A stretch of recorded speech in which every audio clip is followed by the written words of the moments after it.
وعلى آله وأصحابه أجمعين. Assalamu alaikum wa rahmatullahi wa barakatuhu. We're continuing with our fifth episode today, and this particular one, we're going to be talking about Surah Al-Hijr. This particular surah, again, one of the longer, earlier surahs revealed in the Meccan period. Rasulullah sallallahu alaihi wasallam is in these, and we're just covering the last 15 ayat. Please note that when we read books of Sirah, we get this impression that Rasulullah sallallahu alaihi wasallam, until he got on to the mountain of Safa and he proclaimed wa sabaha, that's when he went public. That's something of a misunderstanding, because Rasulullah sallallahu alaihi wasallam never really kept his call or his prophethood secret. He was telling people about it. He was going person to person, as it is. He wasn't trying to hide it. It's just that that proclamation on the mountain was a very open call, a very public call. It wasn't secret, but yes, it was person to person. It wasn't announced as such in front of a huge gathering of people, but it was never secret. So Rasulullah sallallahu alaihi wasallam, from the time that he received Iqra in the cave to the mountain of Safa, where he proclaimed wa sabaha and then addressed all the people of Quraysh and Mecca, until that time he is continuing to deliver the message, to talk to people of his family, in his friends, one-to-one, introducing them to the experience that he's had and the implications of that experience. So he is sharing it, which is why the criticism, the mockery, has already begun. And it is in the background of that mockery that these ayat, the ayat that we're going to speak about today, which is ayat 85 all the way to the end of Surah Al-Hijr, is what we're discussing. Again, these are earlier Meccan surahs, so they're very fast-paced, short ayat, very rhythmic, very fast rhythm, and they're addressing Rasulullah sallallahu alaihi wasallam's initial concerns. So the ayah begins, or the 85th ayah reads, أعوذ بالله من الشيطان الرجيم وما خلقنا السماوات والأرض وما بينهما إلا بالحق. We did not create the heavens and the earth, including all that is in between them, except with a purpose, except with a truth. It is a meaningful creation. The experience of Rasulullah sallallahu alaihi wasallam, his message, his proclamation, makes sense only with the meaningfulness of the creation of heaven and the earth and the human being taken into consideration. If the meaningfulness is left out, if there is any belief that renders the understanding or renders the creation meaningless, renders the existence of human beings meaningless, none of this adds up. None of this makes sense. If the understanding is fatalistic, if the understanding is something to the effect of how human beings are puppets and nothing more, that renders it meaningless. You won't be able to make sense of prophethood. You won't be able to make sense of what Rasulullah sallallahu alaihi wasallam is doing. Akhirah will not make sense. Afterlife will not make sense. The meaningfulness of creation, of human endeavors, is critical for the understanding, to understand how consistent the belief in prophethood, afterlife, tawheed really are. And so that's what the address begins with. This is the meaningfulness of creation, the burden of which you're facing right now, or you're having to confront right now. وَإِنَّ السَّاعَةَ لَآتِيَةٌ. And for sure the hour is going to come. The day of judgment is going to come. فَاسْفَحِ السَّفْحَ الْجَمِيلِ. So forgive, Ya Rasulullah sallallahu alayhi wasallam, a gracious forgiveness. Let it go. Turn the other page. Turn away. They are being cruel. They are mocking.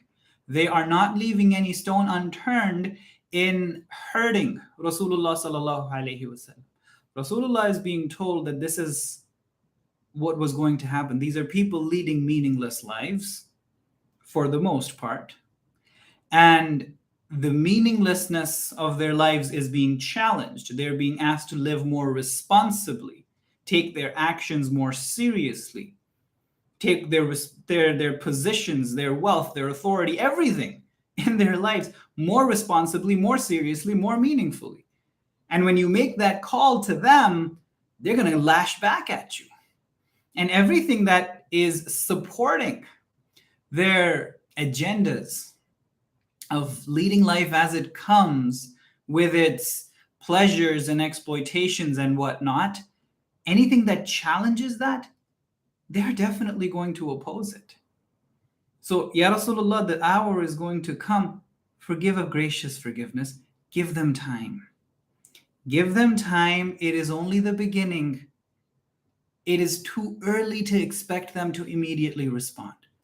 These habits that they have, they're pretty much hardwired into them. For now, forgiveness is critical. And why would the Quran ask Rasulullah sallallahu alaihi wasallam to forgive? Because the natural reaction that Rasulullah sallallahu alaihi wasallam would feel towards the mockery would be an instigation. How could they say this? I'm bringing them the message of Allah. There is this natural tendency to say something in response, to fight with them, to say, how dare you say that? And which is why the reminder, no, forgive. That reminder becomes necessary only when there is this tendency to not forgive, a reactionary tendency. That's unfair what they just said. The accusations that they're hurling. No, فَاصْفَحِ الصَّفْحَ الْجَمِيلَ, a gracious forgiveness. Not just, I forgive you. No, a gracious forgiveness, an understanding forgiveness, a beautiful forgiveness. A sort of forgiveness which empathizes with the other person's anger, which empathizes with the other person's ignorance. That I am forgiving you because I understand that this is not that easy to wrap your head around. This is not that easy to accept. It is groundbreaking. It is very difficult to have something that you've lived by your entire life, to have that challenged. It isn't easy. So a gracious forgiveness, a beautiful forgiveness. Inna rabbaka huwa al-khallaqul alim. Most definitely your Rabb is the only one who's all creative, all knowing. You cannot expect the level of knowledge from them. They're people of ignorance, pretty much. And for them to respond to what you're bringing to them that immediately, no. Forgive them, let them go. Inna rabbaka huwa al-khallaqul alim wa laqad ataynaka sab'an min al-mathani wal Qur'an al-azim. As for you, we have given you seven of the oft repeated verses, the ayats that are repeated again and again, wal Qur'an al-azim, and the great Qur'an. So what's going on here? Rasulullah sallallahu alaihi wasallam, again, he was Sadiq al-Amin, the most truthful, the most trustworthy. That was the reputation that he had in Mecca. Everyone trusted him. Everyone believed in him prior to prophethood. His understanding, his reputation was point blank. It was across the board, unquestioned. There was not a single stain, not a single mark on his credibility, on his reliability. When there was the issue with the Kaaba, it had to be rebuilt. And then when it was rebuilt, the question came, which tribe gets to place the black stone? Who gets this sacred honor? A fight was breaking out. It had broken out. And there was fear of bloodshed. And it was Rasulullah sallallahu alaihi wasallam's credibility that not only the people of his own tribe, but all the other tribes accepted him as judge, that he's not going to be biased. Everybody else is going to be biased. Everybody else is going to be unjust. Rasulullah sallallahu alaihi wasallam's credibility was such that everyone accepted him. To go from that to being called a kadhab, not just a liar, but the biggest liar, a fraud. To go from having the reputation of being the most reliable to having the reputation of the most unreliable. To having your sanity questioned. You're not doing all right. People would come to Rasulullah sallallahu alaihi wasallam. Utbah came to Rasulullah sallallahu alaihi wasallam and he said, my son, like as an elder, I know some very good healers. I know some very good, people who deal with this, whatever you're suffering with. I can take you to them. They can help you. Come with me. You don't have to suffer through this. It's difficult what you're going through. Let me help you. Others would straight out be blunt and derogatory, just looking to offend him. And Rasulullah sallallahu alaihi wasallam has to face all of that. Our sense with respect to him is that he took it in his stride. It did not affect him. Rasulullah sallallahu alaihi wasallam was not a robot. When he himself had trouble after the first experience, and it took an incredible amount of internal effort to have faith in the experience that he'd had, to come to terms with his prophethood. Whatever you held on to for 40 years in your life, that ground was just swept away from underneath your feet. That's what happened with Rasulullah sallallahu alaihi wasallam. He did not expect to become a prophet, but he became one. And once he became one and he overcame and he had faith and he had trust in Allah's word, in his own prophethood, and he went ahead to proclaim that before the people, everything started backfiring. He's being accused, he's being ridiculed, he's being mocked. He's not used to being mocked. He's not used to any of that. He's used to a very good reputation, to being praised. To have that, to trust Allah, to have that faith, you immediately expect, okay, I'm doing Allah's work. He's given it to me now. I should start getting good responses. I should start seeing the fruits of the faith immediately. I should start seeing changes now. It was that the angst for a positive change that had taken him to the cave to ask for guidance to begin with. And when the guidance came, as overwhelming as it was, he trusted it. He had faith in it. And he lived in accordance with it. But the immediate responses that he got after he's just believed in it are very, very hurtful. They're again pushing him to renounce whatever it is that he's believing in. So he's deeply grieved. He is saddened. And it is in that background that Rasulullah sallallahu alaihi wasallam is told, this is why we have given you those 7 ayat, those 7 verses that you are required to repeat again and again and again and again and again. That is your affirmation. That is your reflection, your those ayat in Fatiha. So right around this time, Surah Al-Fatiha has been revealed before these ayat. And it is in Surah Al-Fatiha that Rasulullah sallallahu alaihi wasallam gets to reiterate before himself the why of what he's doing. So he knows the how of coping with it, of dealing with all the torture, the verbal assaults. Eventually they will turn into physical assaults. A lot against the followers of Rasulullah sallallahu alaihi wasallam, some against Rasulullah himself. What is his handhold to continue going? It is Fatiha. When you do believe, when you experience that spirituality, that spiritual conversion that religious experience and you commit yourself to it, you have some grand expectations as to how things would be and how people are going to be. When to the contrary, the response that you get is one of hate and incredible pain. It does shake you up. Not only does it emotionally hurt, spiritually you're shaken up. You start experiencing questions again. Where am I going wrong? What is wrong with these people? Did I make the right call? Should I continue on this? To maintain that stability, Fatiha is prescribed to Rasulullah sallallahu alaihi wasallam as a continuous reflection, as a form of prayer, the prayer actually, that allows for him to ground himself. Alhamdulillahi Rabbil Alameen. Ar-Rahman Ar-Rahim.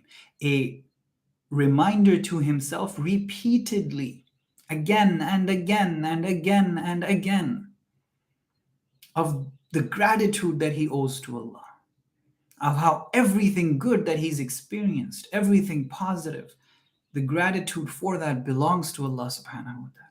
How that imposes upon the one who is grateful a responsibility to live gratefully. And how this is a part of the Rabbil Alameen, of how Allah is the Rabb of all the worlds, of everything that exists, everything that he's created. And it is his rububiyyah that you are carrying forward as his abd. Ar-Rahman Ar-Rahim, the incredible mercy of Allah.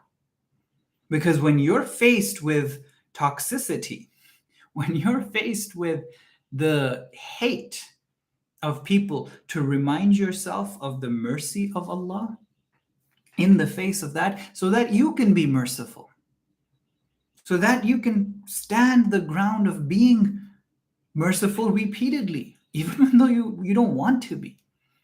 Remembering the mercy of Allah. Ar-Rahman Ar-Rahim, Maliki Yawmiddin.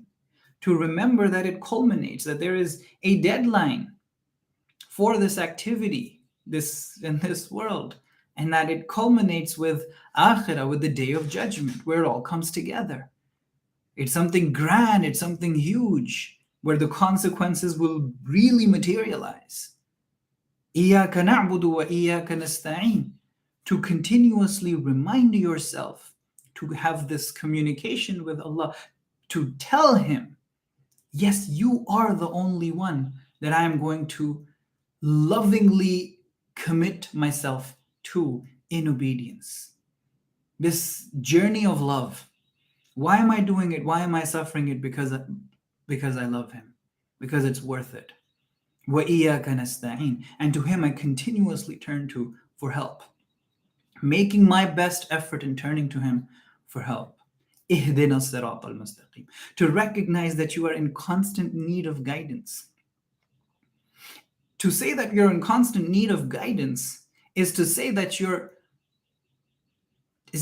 Allah that I am open and I am willing for my belief structures to acknowledge their naivety, to acknowledge their weakness, to acknowledge that there is improvement that is necessary in them. That I don't understand completely, that I don't know everything, that I don't have the perfect faith or belief, that I need to continue to refine it, revise it, improve it, mature it. It is an evolving process, this process of faith. It's a journey. To ask Allah for guidance is to tell him that, yes, I am willing and I am open that when you do guide me, when you do inform me, when you do teach me, I am willing to take on that pain, because learning is a pain. Being guided is painful, because what being guided means is every bit of guidance, every experience of guidance asks you to let go of, to shed your skin to whatever you thought was guidance before. And that's not easy. It is very painful. It requires a lot of humility. And a lot of times we get stuck in life because there is so much inexperience in knowledge that is trying to teach us, to guide us. Allah guiding us, but us refusing that guidance. Because as immature, as naive, as weak, as dysfunctional as our previous understanding is, it's our comfort zone. And when things are happening to the contrary of that understanding, we're being asked to upgrade our understanding and belief. We're being asked to move out of our comfort zone. And it's difficult. So putting ourselves before Allah, Rasulullah ﷺ was asking for guidance when he got to Hira, to the cave, asking for guidance from Allah. What does this all mean? What am I supposed to do? What is Tawheed? What is this world? What are these people? I don't like it. How do I make it better? He's asking for guidance. He gets the guidance in the form of Iqra bismi rabbika alladhi khalaq. He's petrified, horrified, insecure, doubtful, really grieving, really sad, really anxious. What do I do now? The implications of that guidance. So every time you're putting yourself before Allah in your prayer, asking Ihdina siratal mustaqim, you're showing your willingness to be changed yourself, to be molded. And that's asking a lot. That is asking a lot. And that is one of the basic prerequisites for growth. وَلَقَدْ آتَيْنَاكَ سَبْعًا مِنَ الْمَثَانِ وَالْقُرْآنَ الْعَظِيمِ.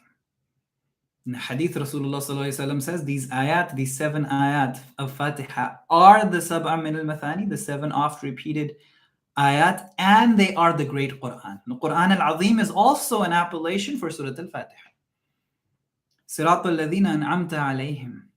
Guide me to the path of those who you had your special blessing, special favor upon.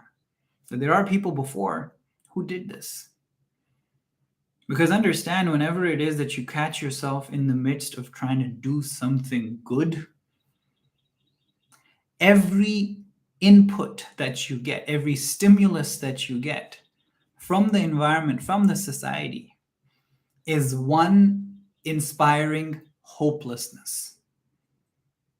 The response of the people, their attitude, their arrogance, their mockery, the results that you're not getting, all of it. You look at how dead the world is, how chaotic things are. You lose hope. You feel very, very helpless. But to turn to Allah and asking for the way of those who were an'amta alayhim, Allah had favored, is to ask for the path of those people who, in spite of all of those pains and difficulties and the contrary results that they were getting, whatever it was that they were facing, all the messages of hopelessness that they were bombarded with, they held on to hope. They held on to hope to the point of being ridiculed as being deluded. That you people are idiots, you people are stupid, you people have lost your minds because you really think that anything can change for the better. But they hung on to it. And Fatiha is a means of hanging on to it, of hanging on to that hope against hope.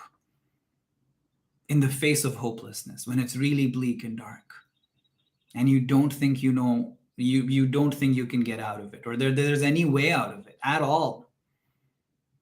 It guides you, it reminds you of those people who held on to hope as a matter of faith, even though everything around them pointed to the direction of hopelessness, and then they actually created hope. They actually they lit that darkness up themselves. Those were the an'amta alayhim. They are the reason that the darkness was dispelled time and time again within the history of humanity. So if you find yourself in the midst of darkness and hopelessness, how people before hung on to that hope in the pits of darknesses themselves, and they lit their candles, how they dispelled that darkness, everyone in his own way. We're asking Allah to guide us to their path. أنعمت عليهم غير المغضوب عليهم, not the path of those who incurred your wrath, and not the path of those ولا الضالين who went really astray, who went even more lost. That to recognize within yourself the potential of being lost, that this guidance, getting it once is not the end of it. I need to continuously stay in the process to maintain this attitude, this humility of this upgradation. Because if not, I have the very potential to be destructive rather than favored, and to be destroyed as well. To repeat that before Allah again and again and again. So Allah is putting this before Rasulullah sallallahu alaihi wasallam, a very hurt Rasulullah, one who is in pain at what people are saying. And he says, we've given you Fatiha, and it will help you get through.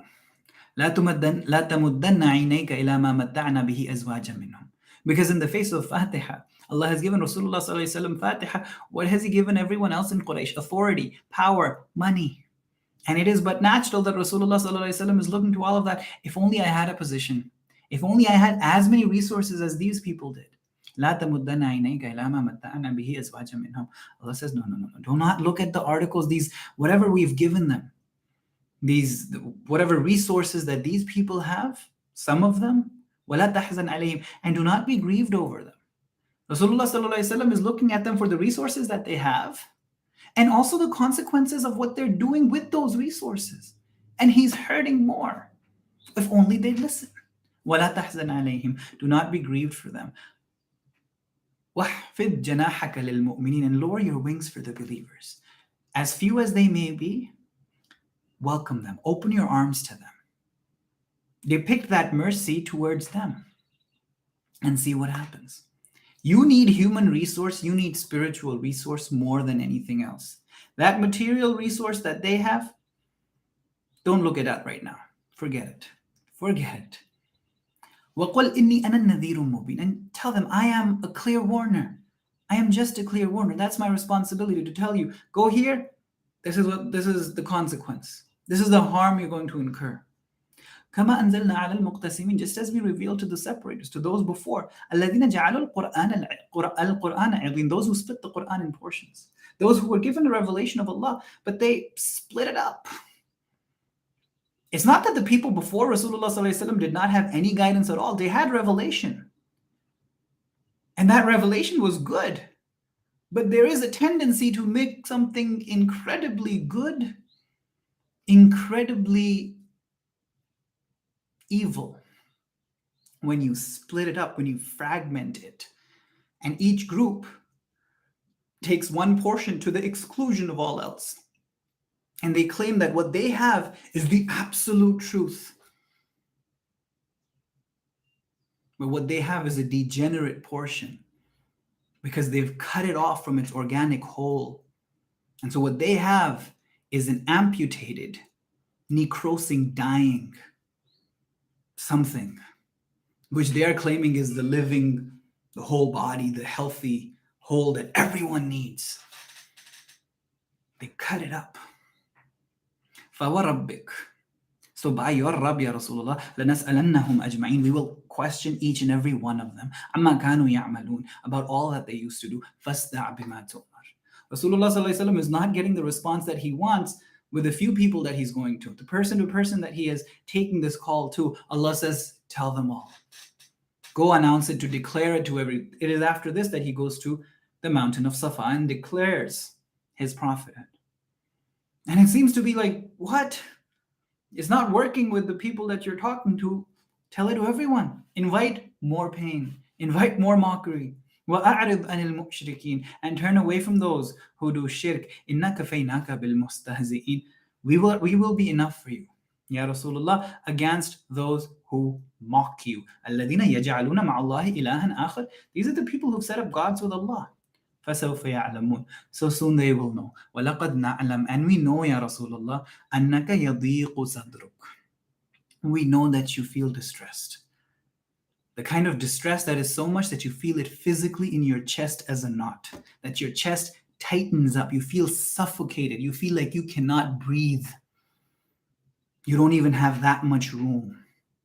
Allah is telling Rasulullah sallallahu alaihi wasallam that I am not some impersonal robotic deity who doesn't care what you're going through. No, I know very well, Ya Rasulullah, I know very well, Ya Muhammad, that you're hurt, that your chest is tightening. I know it that well. I know what you're feeling inside of you. أَنَّكَ يَضِيقُ صَدْرُكَ, that you feel distressed. بِمَا يَقُولُونَ, because of what they say. Neither Rasulullah sallallahu alaihi wasallam nor Allah are robots. We say this all the time. I hear it all the time. Every time in consultations, patients will come up and I don't want to feel anything. I don't want to feel so hurt. I don't want to feel so bad about what people say. So what if they say whatever they say? I need to be strong so I don't feel it. No. The best of people, the strongest of people, felt hurt by it. And Allah recognizes that hurt. This is as intimate as a dialogue gets between Allah and His messenger. We know you're hurt. فَسَبِّحْ بِحَمْدِ رَبِّكَ, so continue to do tasbih with the hamd of your Rabb. وَكُم مِّنَ السَّاجِدِينَ, and join those who prostrate. Your prayer, you continue to have this, let's continue talking. Let's keep this going. That'll be the balm that you need to help you stand strong. وَعْبُدْ رَبَّكَ, and continue to do the ibadah of Allah. Keep this relationship strong with me, with your Rabb. Why are you to go through all of that pain? Because that pain is the way to grow in this relationship, which will get you closer to me. حَتَّى يَأْتِيَكَ الْيَقِينَ, till the certainty of death approaches you. And what does it mean till this relationship grows, until you get closer to me? Is that you become more and more somebody who expresses attributes of Allah Himself. Those attributes of mercy, those attributes of forgiveness, those attributes of care, those attributes of justice, those attributes of strength, those attributes of wisdom, those attributes of knowledge, those attributes of power, those attributes of resourcefulness. Growing your relationship with Allah is in growing all of these attributes. What Rasulullah sallallahu alaihi wasallam proved, that his prayer was not auto-suggestion, was not him just affirming himself. It was him growing in a genuine relationship, so that he expressed real attributes that are only possible when you are in a real relationship with someone. You incorporate within yourself the best of what they have to offer. And so he did what he did, and he became who he became. وآخر دعوانا أن الحمد لله رب العالمين.